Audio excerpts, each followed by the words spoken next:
Buenas noches a todas y a todos. Este es un nuevo espacio que vamos a compartir para hablar de un tema trascendente, sobre todo en el día de hoy, en esta época actual, que tiene que ver con derechos fundamentales, aunque esta vez los derechos fundamentales de los que vamos a estar conversando no son de las personas, sino de los animales. Sobre el reconocimiento de los derechos a los animales no humanos. Para eso vamos a estar conectándonos con... Ahí está, ¿no? Ahí se ve bien, ¿no? Se ve perfecto. Bueno, qué Se ve bien. muy, muy Hola, bien. ¿cómo andás, Buenas noches, Carolina? Nadia. Buenas, ¿Cómo estás? todo Estaba haciendo bien. una pequeña ¿Vos? introducción sobre el tema. ¿Vos me escuchás bien? Sobre el reconocimiento de derechos a los no humanos. A los Siempre, bueno, no humanos. Carolina introduce a presentaciones y a discusiones, digamos, se discuten desde el punto de vista de los derechos humanos y esta noche toca el turno de la discusión por los derechos de los no humanos. Totalmente. Bueno, Nadia, nosotras ya nos conocemos, tuvimos el placer de trabajar juntas, de compartir un espacio de trabajo. Sé de tu compromiso con la temática, así que te voy a presentar. Por si hay alguien que no te conozca, vos sos abogada, magíster en Derecho Penal, doctoranda, espectacular, y bueno, y profesora de Derecho Penal de la Universidad de Buenos Aires. También sos vicepresidenta de la Asociación Argentina de Profesores de Derecho Penal y delegada de la AFAD, ¿verdad? Sí, correcto, Bueno, así es. cor correcto. Bueno, la verdad, habíamos hablado un poquitito hace unos minutitos sobre los temas que ibas a estar tocando hoy y bueno, principalmente sobre el cambio de paradigma, ¿no? Que implica este reconocimiento de derechos. Así que te doy la Sí, palabra. el cambio de paradigma en realidad, bueno, es una discusión que se generó más allá de otros lejanos antecedentes hace 200 años en el campo de la filosofía, justamente porque algunos autores plantearon en primer lugar una consideración moral hacia los animales no humanos, que bueno, en tiempos del racionalismo era impensado justamente por la división cartesiana que existía de la cuestión en cuanto a que los animales eran considerados como objetos, digamos, como máquinas carentes de cualquier tipo de razonamiento y de capacidad de lenguaje. Y cuando se abandonan estos criterios a partir del utilitarismo clásico, es que se plantea esta consideración moral, porque ya la cuestión no es si los animales pueden hablar o si pueden razonar, sino si pueden sentir, es decir, si tienen capacidad para sentir dolor y para sentir placer.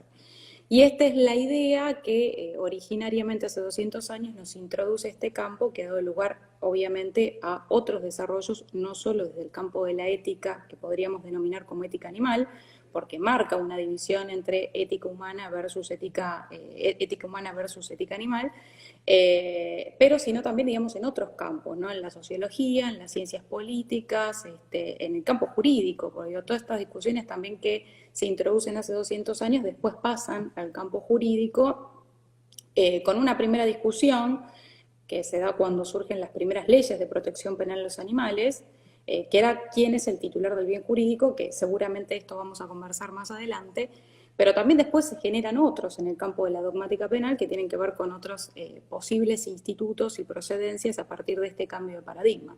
Ahora, como vos decías, sí, se habla de esta idea de, más allá de la existencia de derechos, digamos, desde este punto de vista, si se quiere, en base a una consideración moral, la idea es pensar en un reconocimiento legal de los derechos que hoy no existen en Argentina.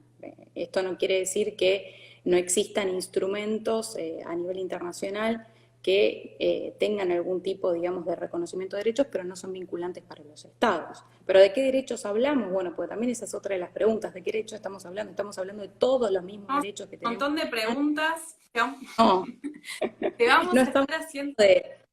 Sí, La gente igual, mira, no se animaron a hacer preguntas, a dejarnos preguntas en el box, pero bueno, lo cierto es que sí me interesa que nos vayamos metiendo en el tema y sobre todo, bueno, en primer lugar, esta nueva mirada que vos decís que hay sobre los animales, ¿no? Este cambio de paradigma creo que tiene que ver con un cambio de perspectiva y de cómo los consideramos, ¿no? De cómo los consideramos éticamente, como lo que estabas diciendo vos recién.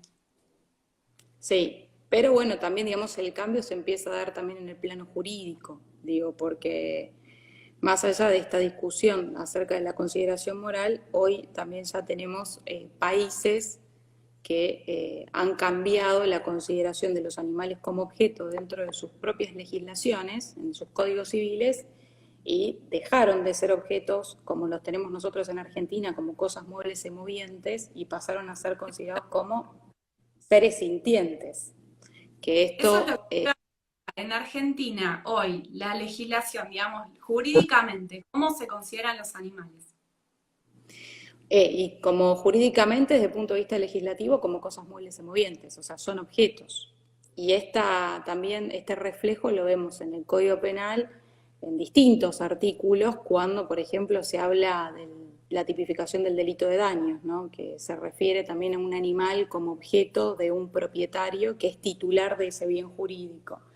Pero, digo, independientemente de eso, y más allá de que hoy en otras legislaciones esto cambia, como por ejemplo en Colombia, Francia, Alemania, Suiza, Austria, que ya hablan, digamos, en sus códigos civiles de los animales como seres sintientes, nosotros hemos tenido otras bondades que tienen que ver con que nuestra ley de maltrato animal, que es la 14346, de alguna manera incorpora, digamos, en el artículo 1 la idea de que los animales son víctimas de los delitos. Y esto justamente permitió a la jurisprudencia hacer un desarrollo totalmente novedoso en Argentina que quizás nos coloca como pioneros en materia, digamos, de la jurisprudencia de los tribunales en esta línea, ¿no? En este nuevo estatus jurídico para el animal no humano. Totalmente, eso te iba a preguntar, porque la verdad es que hubo casos bastante trascendentes a nivel, digamos, de redes y bueno, a nivel de opinión pública con respecto al maltrato animal. Y ese, bueno, como vos decís, creo que ha sido el punto de partida para empezar a darles este nuevo estatus jurídico, ¿no?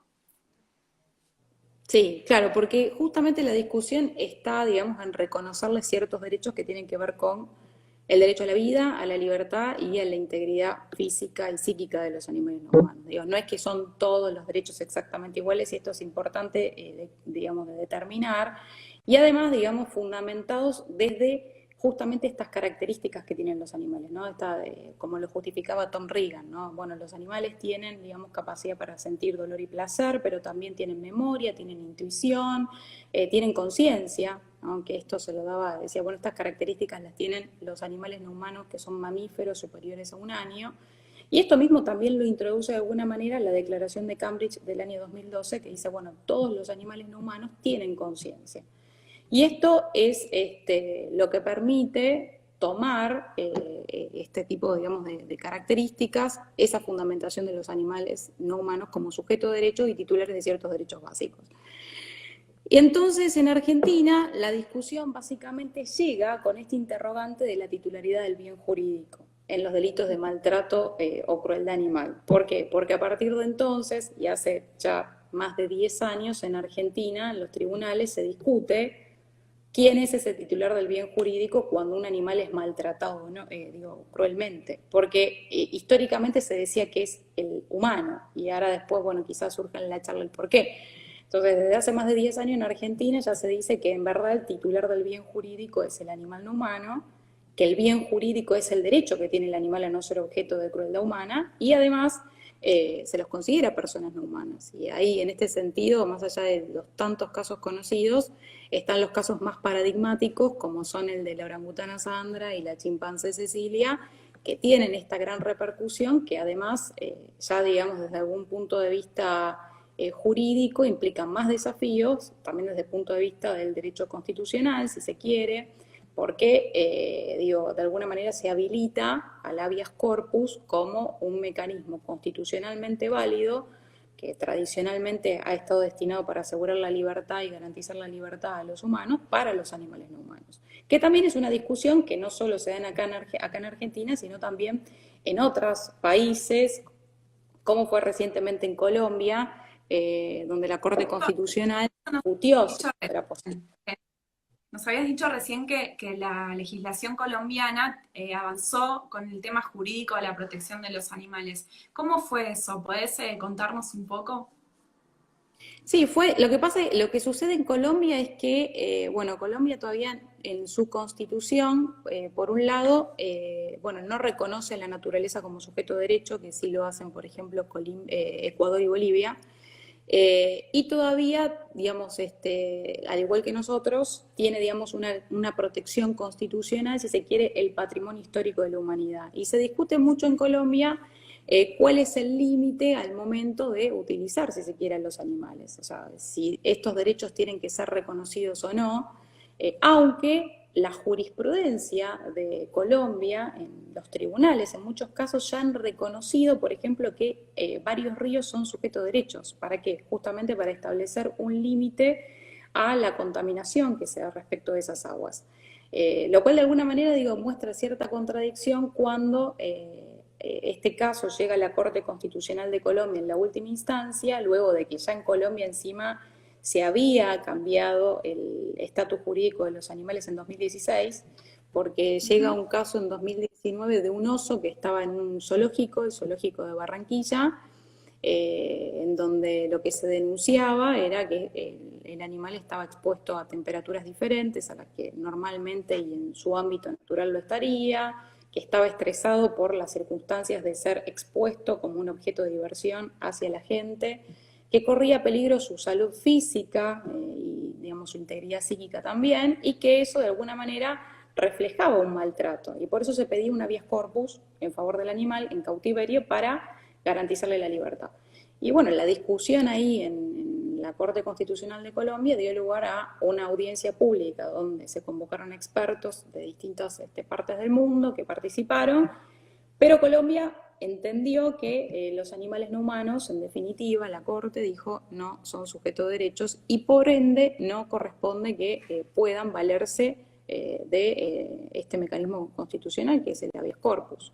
Pero bueno, de alguna manera, esta ley de 2016, que además dice que los animales son seres sintientes, prohíbe, digamos, tener en cautiverio a los animales. Digo, de alguna manera hay una gran contradicción, pero el problema radica también en que este cambio de paradigma en los códigos civiles no es total, sino que guarda de alguna manera un gris intermedio, porque, digo, se habla de seres sintientes, de alguna manera no se está hablando de un reconocimiento de derechos, de estos derechos a los animales no humanos.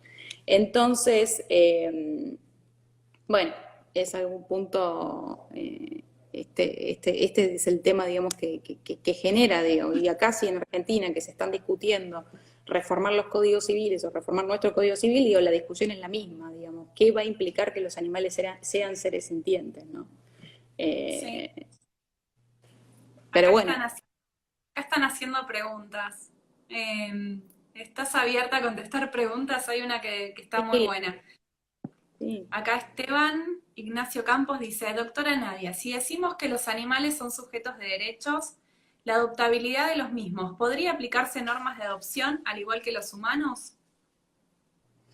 Bueno, eso ya digo, ya sería pensar, digamos, en un ideal, digo, ¿viste? Es ese eterno divorcio entre el ser y el deber ser, bueno, pero ya en un plano totalmente idealista. Pero sí, hoy, si uno se pone a pensar, digo, de hecho existen cambios en la práctica judicial. Hace poco un juez ya habló de familias multiespecies, que quiere decir que los animales no humanos, esto pasó la semana pasada, los animales no humanos forman parte digamos, de una familia, y en este sentido ya igual cuando llegan, bueno, yo no me dedico a la justicia civil ni de familia, pero bueno, hoy los casos que llegan por divorcios o tenencias también incluyen a las mascotas.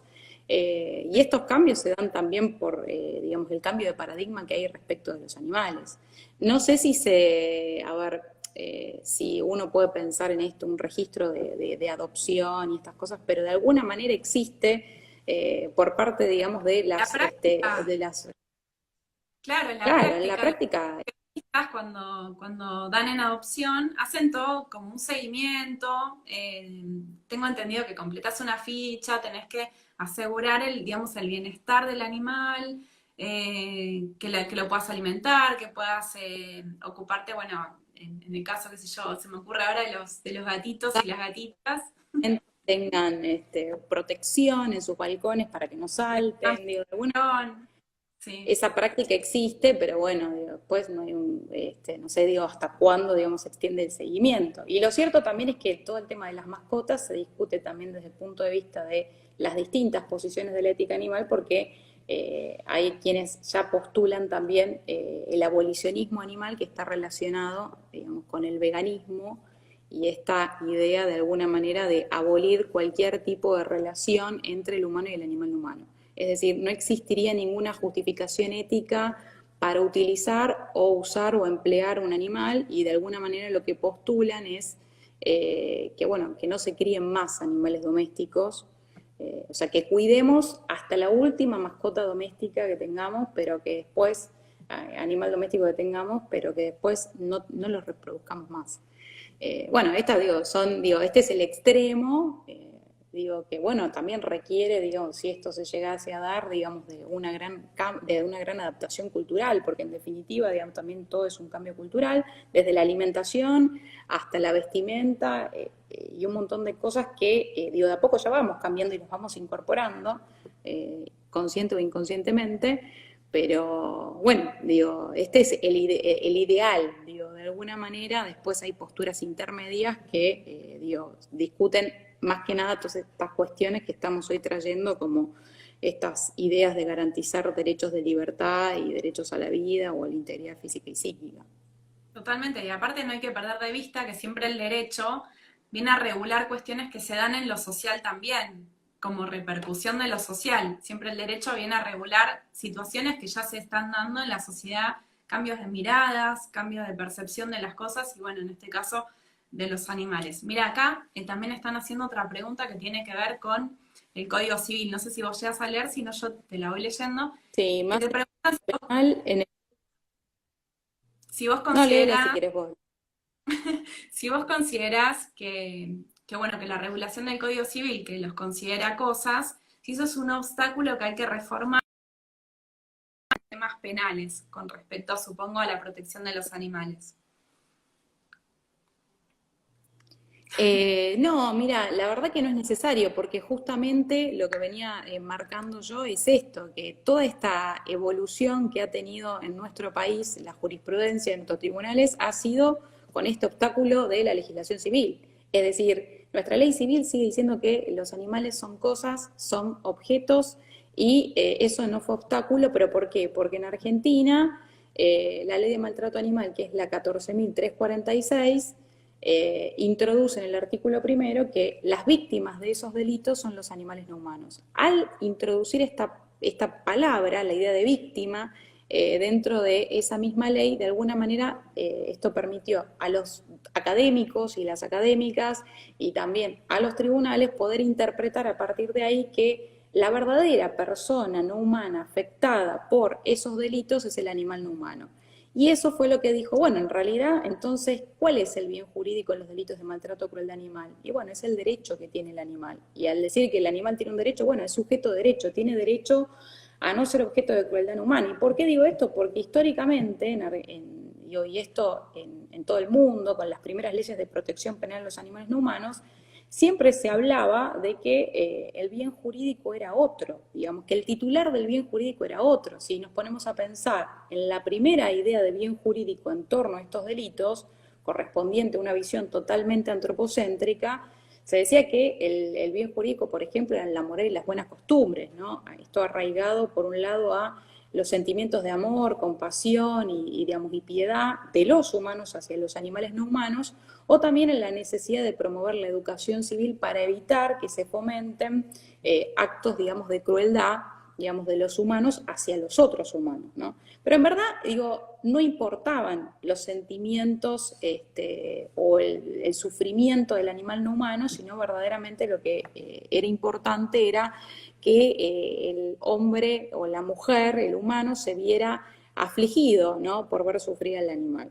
Entonces, ¿qué pasaba? El titular jurídico no era el animal, era el humano. ¿Por qué? Porque lo que, más allá de la discusión, ¿no?, de esta idea de los sentimientos y las implicaciones sentimentales y la moral como bien jurídico, que merece una crítica de la dogmática jurídico-penal, bueno, de alguna manera se encontraba un titular alterno que era el humano. Y hoy cuando se habla de bienestar animal respecto a aquellos autores que niegan que los animales puedan ser titulares de ciertos derechos, bueno, claro, el titular del bien jurídico también pasa a ser otro, que es la sociedad, en la medida en que también se encubre todo esto bajo otro ropaje y lo que de alguna manera fomenta este discurso pasa a ser también la compasión hacia los animales, y lo mismo cuando se piensa que el bien jurídico en los delitos de maltrato o crueldad animal es la lesión al medio ambiente. ¿Por qué? Porque el titular pasa a ser otro, porque bueno, independientemente de las distintas teorías en punto al bien jurídico en los delitos medioambientales, pero bueno, el titular pasa a ser otro, inclusive si lo pensamos de nuestra Constitución, digo, más allá de la discusión de cómo se compone el bien jurídico en estos delitos, en definitiva tiene un argumento antropocéntrico que son las generaciones actuales y futuras de humanos. Entonces, bueno, digo, el titular es otro y el bien jurídico es otro, no estamos hablando de los animales individualmente considerados. Entonces, cuando se cambia ese paradigma, verdaderamente la doctrina minoritaria dice, bueno, en verdad es el animal el titular del bien jurídico, porque lo que importa es ese dolor que siente el animal, que es titular entonces de derechos, es una persona no humana, pero bueno, el problema en el derecho penal viene dado de aquella resistencia de aquellos que no quieren abandonar la tesis personalista del bien jurídico que es propia del Estado moderno. Pero bueno, en Argentina, por eso digo que este artículo primero de la ley 14346 fue el gran impulso a este cambio de paradigma también, pese a que no exista modificación en la ley, en la legislación civil, en el Código Civil. Yo te quería preguntar, porque se habla de persona no humana, ¿no? Y vos también hablaste de la mirada antropocéntrica, que tiene que ver, yo te quería preguntar justamente esto, ¿qué tiene que ver la consideración de los animales como personas no humanas con la mirada antropocéntrica y el cambio de paradigma? Que supongo Y que tiene que ver con el del bien jurídico que vos estabas hablando recién, pero como para que quede como una idea bien formada de qué hablamos cuando hablamos de derechos de personas no humanas. Porque persona es que no humana, como la pregunta es la pregunta, ¿viste? Es que las personas, y somos todos personas y somos todos animales. Ese es el punto. Lo que pasa es que algunos somos humanos y otros no humanos, pero digamos, la consideración en definitiva es siempre especista, esta Sí. distinción, ¿no? Pero que quede claro que somos todas personas y somos todos animales. El tema es quién dice que, digamos, en definitiva, quiénes dicen que quiénes tienen derechos y cuáles derechos tienen cada uno, que siempre somos los humanos, y digamos, qué raza prevalece sobre la otra, porque digo, esta idea del especismo también se vincula con el racismo, o sea, no hay que olvidarse que hasta mediados del siglo pasado en la Corte Suprema de los Estados Unidos se decía que no había ningún derecho que el blanco tuviera que reconocerlo, respetarle al negro. Y también lo vivimos las mujeres en cuanto al sexismo, ¿no? Y Totalmente, totalmente fue lo y primero que se me vino a la mente, lucha. esa manera de quién decide qué derechos tiene y quién los puede ejercer sobre todo, ¿no? Digo, en este Sí, sentido los animales están como en una situación de desprotección, porque no pueden hacer, digamos, valer sus propios derechos, ¿no? En el plano jurídico, que es el plano humano.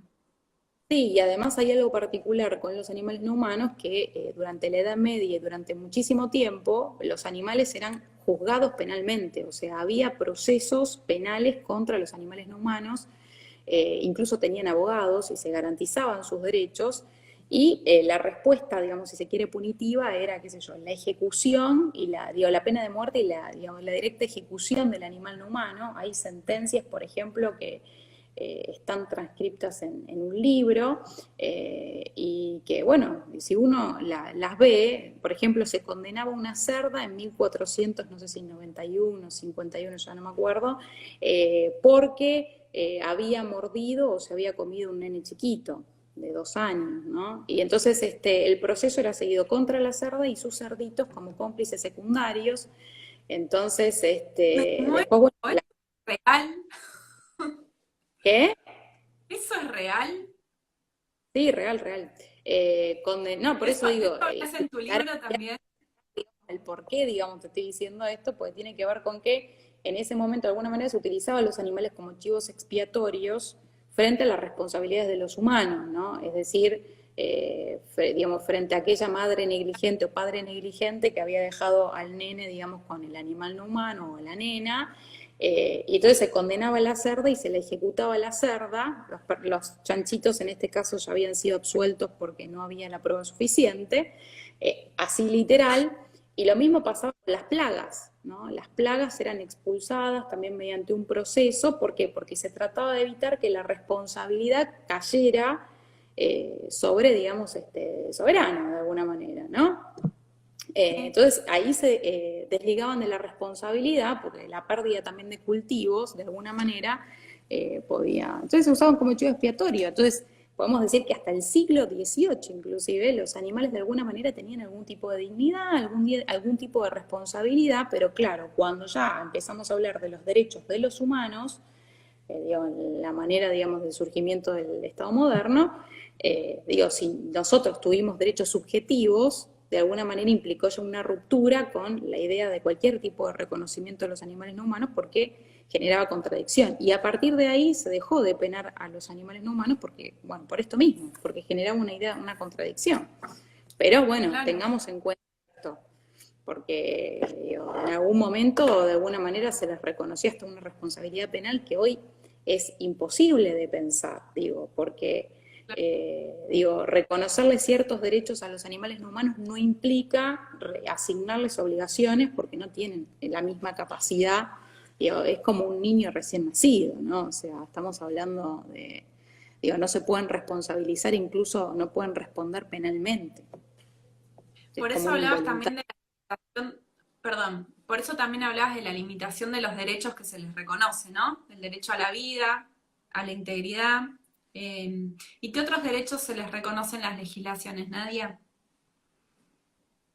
No, lo que pasa es que todavía no existe un reconocimiento jurídico de derechos. Digo, estos derechos básicos de los que estamos hablando, fundamentales, sí, por ejemplo, está en la Declaración de Derechos de los Animales No Humanos, digo, y también hay una Declaración por el Bienestar de los Animales No Humanos, que es, digo, internacional, son documentos internacionales que no tienen carácter vinculante para los estados. Pero digo, no hay una ley en cada uno de los países, en sus propias legislaciones, que reconozca derechos a los animales. Por eso digo que de alguna manera es deficitario, esta recepción es deficitaria incluso en aquellos países en donde ya los códigos civiles hablan de seres sintientes, porque en definitiva no hay un reconocimiento expreso en la legislación. Pero eso no significa que los tribunales no hagan una interpretación de que sí le corresponden derechos subjetivos, ¿no? Incluso ahí veía una de las preguntas que estaban en el chat de Ricardo, que hablaba de la ponderación, digamos, entre los animales y los humanos, ¿no? Los animales no humanos y los humanos. La tenía acá marcada para hacerla. La pregunta de Ricardo. Sí, sí, la tenía. Era cuando cortaras un poquito la iba a traer a colación, pero bueno, dale. Sí, yo las voy leyendo y a partir de ahí, viste, voy tomando cuando llega el momento y las voy respondiendo. Que tiene que ver con sos un lujo de invitada, Nadia.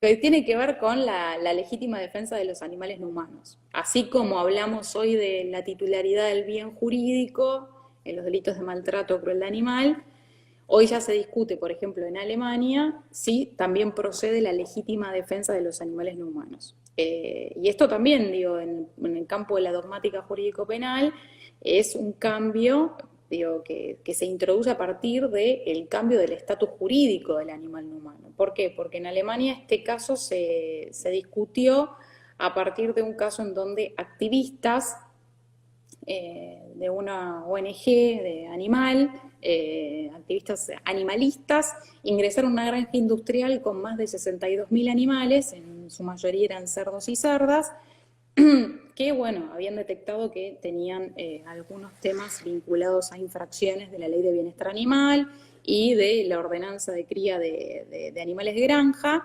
porque los animales estaban, digamos, en malas condiciones, ¿no?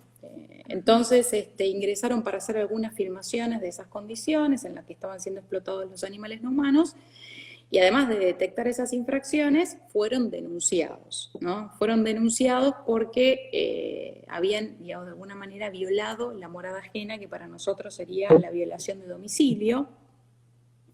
Y bueno, y cuando el caso llegó a los tribunales, bueno, creo que en primera instancia los absolvieron, pero esto fue recurrido por la Fiscalía, y bueno, el tribunal terminó diciendo que en este caso podía llegar a hablarse de la defensa necesaria, porque en Alemania se habla de defensa necesaria y no de legítima defensa, pero entendiendo a los animales como otros, en el sentido del artículo 32 del Código Penal alemán, que tiene que ver con hablar de la legítima defensa, la defensa necesaria de los animales no humanos, como por ejemplo cuando nosotros hablamos de la legítima defensa de otras personas, ¿no? La legítima defensa de terceros o de los derechos de otros. En este caso sería decir, bueno, los animales, este sería el razonamiento, los animales son titulares de ciertos derechos. ¿Los podemos defender de las agresiones ilegítimas de los humanos? Entonces, la respuesta para este tribunal es, en principio sí, podemos asemejar a los animales no humanos en el sentido de otros, porque son otros, tienen derechos subjetivos. Y si el bien jurídico en estos casos es el derecho del animal a no ser objeto de crueldad humana, bueno, lo podemos defender de esa agresión ilegítima que proviene de un humano. Ahora, en ese caso, incluso cuando esto fue revisado por el Tribunal Superior de Naumburgo, llegó a decir el tribunal, bueno, que digamos, no puso en discusión que esto no fuera posible, que no fuera posible la legítima defensa de los animales humanos. Pero el caso se resolvió como un estado de necesidad porque faltaba uno de los requisitos de la legítima defensa, que era la agresión, que la agresión ilegítima sea actual, o sea, la actualidad de la agresión, porque entre el momento en que los activistas habían hecho las filmaciones y el momento en que la presentaron a las autoridades de allá de Alemania, habían pasado varios meses, y estamos hablando de animales de granja, o sea, habían pasado 6, 7 meses. Estamos hablando de granja que seguramente ya no estarían vivos. Pero lo que preguntaba Ricardo se refleja justamente en la legítima defensa, porque la pregunta es, ¿y en Argentina qué sucedería con un caso así? Si nosotros partimos de esta idea del cambio de paradigma de los animales no humanos, ¿podríamos hablar? Y la verdad es que no habría demasiados inconvenientes en Argentina, porque nosotros tenemos regulada de una manera totalmente diferente a la legítima defensa en nuestro país, en el artículo 34 del Código Penal, en los incisos 6 y 7, en donde el único límite, más allá de los requisitos de la legítima defensa, el límite va a venir dado siempre de la racionalidad, ¿no?, que debe tener toda legítima defensa, si no, no va a ser legítima defensa. Entonces, claro, digamos, de alguna manera, esta discusión permite abandonar esta ponderación de bienes jurídicos en abstracto, que es propio de un estado de necesidad, digamos, de decir, ¿qué vale más, la vida del humano o la vida del animal no humano? Bueno, la legítima defensa permite abandonar esa discusión, abandonar la idea de la ponderación de los bienes jurídicos en abstracto y pasar a hablar de la legítima defensa, encontrando como único límite la racionalidad. Además, con los requisitos que siempre deben dar, ¿no? Digo, si uno piensa en la legítima defensa, la legítima defensa es subsidiaria, se tienen que cumplir los requisitos tradicionales de toda legítima defensa, como la agresión ilegítima, la actualidad, que el medio sea necesario, pero además el límite en la racionalidad. Esto trae otras discusiones que tienen que ver con cuál es el límite, hasta qué punto puedo defender al animal, digo, puedo quitarle la vida al agresor, puedo lesionar al agresor, que bueno, que son interesantes, pero bueno, es otra de las discusiones que también se introducen bueno, con estos cambios. Claro, pero jurídicamente, ¿habría alguna forma de proteger, por ejemplo, a los animales que sufren maltrato dentro de las granjas o dentro de los criaderos, por ejemplo? Sí, lo que pasa es que no es delito hoy criar animales de granja, obviamente, y tampoco, digamos, matarlos para que, digo, lleguen como un plato de comida a nuestras casas, Claro, pero pero lo que sí es consistencia maltrato. total esa, ¿o no? No, pero lo que sí es maltrato es tenerlos en las condiciones, por ejemplo, en las que estaban los animales de granja en Alemania, que bueno, eso deberían de poder acceder a las filmaciones, porque la verdad que, digo, de alguna manera es un sufrimiento totalmente innecesario, por más de que se trate de animales de granja, o sea, que digamos, de alguna manera configura, digamos, ese maltrato. Entonces, bueno, esto es lo Igual, de que, todas digamos, maneras, yo creo que todos los que estamos acá escuchándote nos debemos estar haciendo la misma pregunta.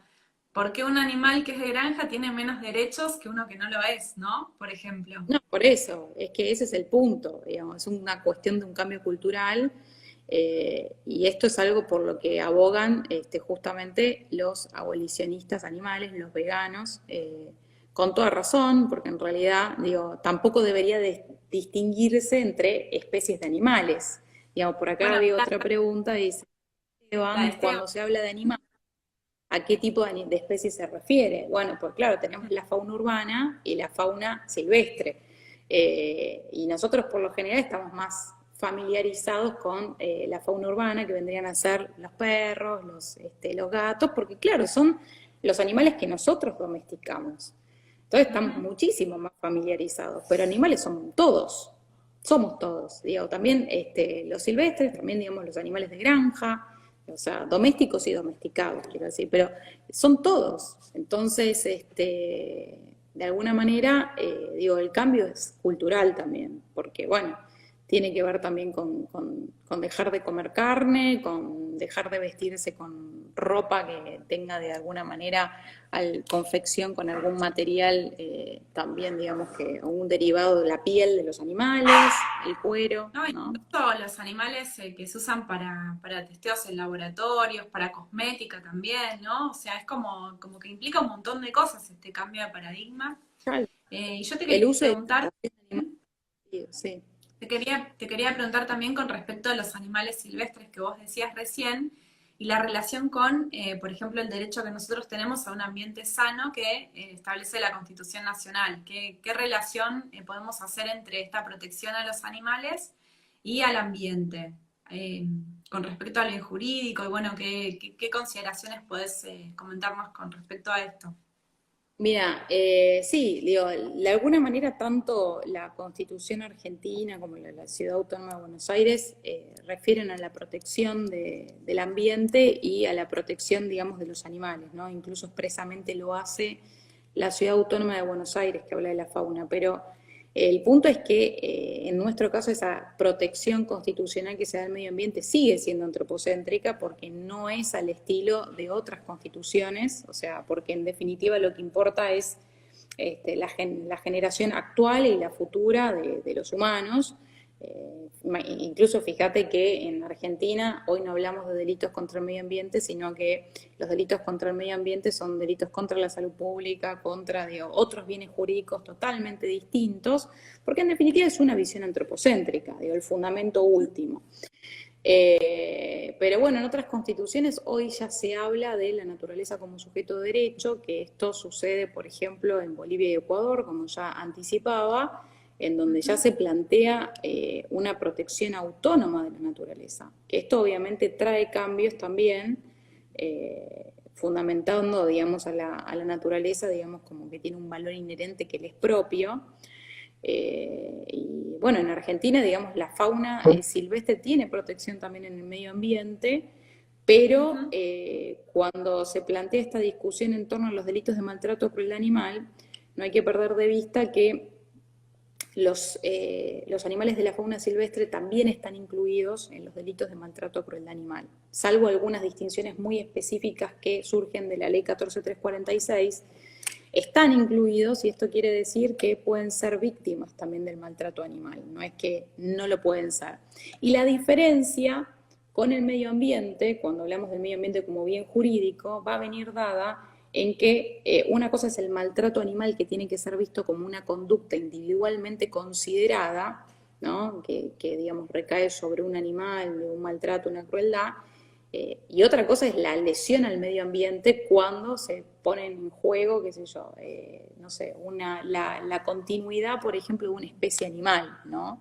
Por determinadas condiciones, la contaminación, que de alguna manera esto ya refleja otras problemáticas que tienen que ver con el delito de ecocidio también, ¿no? Por ejemplo, cuando nos ponemos a pensar en cuestiones actuales que hemos vivido y que han pasado, como el incendio, los incendios forestales en Australia, también en Brasil, en Argentina, no hay que irse tan lejos si pensamos en los incendios forestales en el sur o en las islas, en distintos lugares de nuestro país. Bueno, ¿qué pasa con esa extinción masiva de animales o de especies animales y vegetales? Porque hoy tenemos a Naciones Unidas que ya nos anuncia 10 años la extinción de millones de especies animales y vegetales. Entonces, desde hace mucho tiempo ya se habla del ecocidio, que sería justamente tipificar como delito esto, ¿no? Esta extinción en gran escala de especies animales y vegetales cuando se hace de modo intencional. Y no solo se habla de...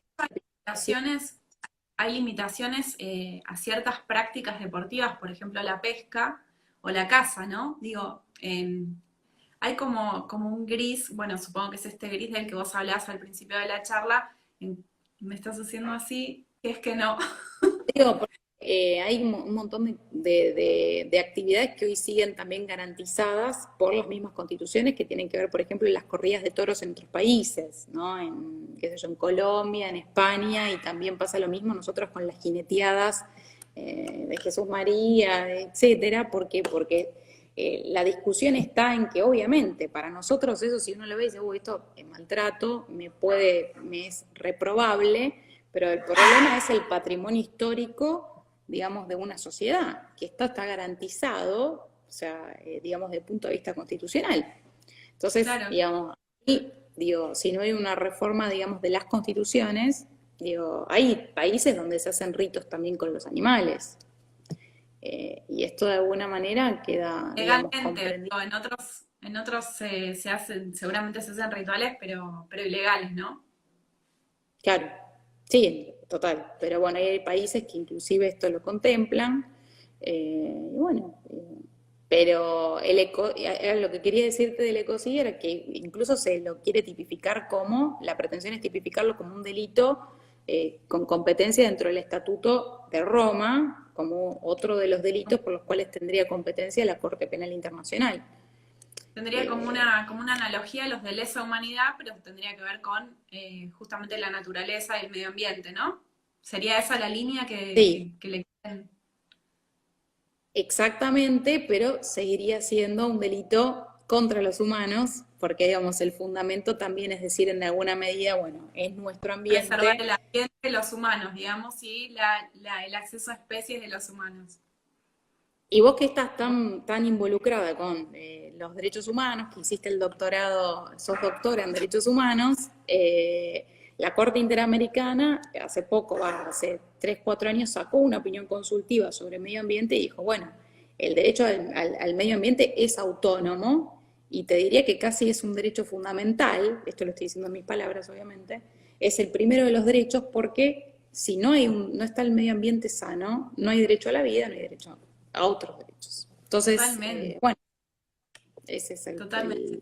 Te quiero preguntar antes de que terminemos, porque ya el tiempo empieza a correr, viste que nosotros nos gusta tenerlo grabado para que la gente que no se pudo conectar se pueda conectar después y verlo. Te quería preguntar por tu libro. Vos tenés un libro donde estuviste tratando de estos temas, ¿verdad? sí, sí. Uno siempre cuando Contanos, empieza esta charla que digo, bueno, ¿qué vamos a hablar en una hora? Pasó volando. pasa volando. Así que bueno, otra vez la Pero invitación. me parece que está bueno que la gente que realmente se quiere meter un poco más en el tema sepa que tiene dónde buscar. Porque viste que a veces los temas muy nuevos es como que falta material y vos buscás y no sabes medio dónde buscar o qué leer. Entonces, tu libro, decinos cómo se llama, bueno, qué temas abordás, aunque sea brevemente, para que la gente que quiere meterse un poquito más en el tema pueda acceder a él. Bueno, básicamente se abordan todos los temas que estuvimos tratando hoy, ¿no? Esta discusión entre la ética animal y la ética humana, esta consideración de los animales en el punto de vista moral y también jurídico de las primeras leyes de protección penal a los animales y cómo ha surgido en nuestro país, esta discusión por el bien jurídico, ¿no? En las distintas posiciones antropocéntricas y ya desde una perspectiva de los animales como sujetos de derechos, esta posibilidad de otorgar habeas corpus a los animales no humanos, la legítima defensa de los animales considerados como otros, o sea, la legítima defensa de animales entendidos como terceros. Y bueno, fue publicado producto de una investigación el año pasado por la editorial Ediar y se llama Derecho Animal, el titular del bien jurídico en los delitos de maltrato. Ahí te están haciendo otra pregunta, Esteban también, que dice cuál es la competencia. Traídos del exterior. ¿Cuál es la competencia en caso de maltrato animal cuando es traído desde el exterior o el maltratador es de otra nacionalidad? Bueno, cuando es traído del exterior también, digamos, hay algún delito que puede, justamente porque los animales siguen siendo considerados como cosas, bueno, hay algún que otro delito que es aduanero para estos supuestos que están en el Código Aduanero. Por eso digo que todo lo que tiene que ver con delito medioambiental y delitos contra los animales no humanos es, digo, de alguna manera, digo, no se termina reflejando, digo, cuando no se habla concretamente del medio ambiente de manera autónoma o los animales de manera autónoma, pero en este caso la competencia de todo lo que tiene que ver con los animales termina siendo, digamos, ordinaria y digamos, y rigen las mismas reglas en todo sentido, digamos, de la justicia penal. Digo, más allá de la nacionalidad, digamos, primero en Argentina, digamos, por el Código Penal rige, digamos, la competencia en virtud del territorio, de la territorialidad. Después, bueno, vendrán las otras reglas, pero en principio es según el territorio. Y la competencia, bueno, va a depender de qué tipo de delito se trate, ¿no? Si es maltrato animal, lógicamente es un...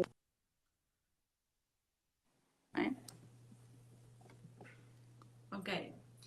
Bueno, nos quedan poquititos minutitos y así que voy a aprovechar para agradecerte por el espacio, por podernos explicar por ahí desde cero, a los que por ahí no estamos tan en tema como vos. La verdad que fue sumamente gráfica la charla. Al menos por mi parte te digo que me enteré cosas que no me hubiese imaginado jamás, que todo el tema de la historia y el desarrollo jurisprudencial y bueno, un montón de cosas que nos contaste, así que yo te agradezco, la verdad que estoy encantada. Veo que quedan muchas preguntas por ahí, capaz dejamos un box de preguntas que después te puedo pasar y vos nos contestás a los que les quedaron pendientes. ¿Qué te parece? Dale. Viste que Sí, una hora perfecto. una hora parece un montón y al final se hace como recortito porque hay un montón de preguntas. Bueno. Y además que Así es la que primera vez que hago un vivo de Instagram, entonces digo, desconfío un poco de esto de la tecnología y estas cuestiones, pero bueno, porque salió juventud. Estamos pero bueno, igual. no, de la tecnología. Casi. Bueno, pilas con ese doctorado. Es una experiencia muy linda, te digo. Y bueno, te agradezco. Fue una charla preciosa. Y bueno, cuando quieras, tenés este espacio abierto. Así que solamente es avisarnos y algún tema que quieras conversar de vuelta, estás súper invitada. Bueno, muchas gracias a ustedes por el espacio. Un saludo para todas y para todos también los que estuvieron y están acá presentes en el vivo. Buenas noches. Nos vemos hoy. Gracias. Nos vemos. Gracias Chao. a todas y a todos.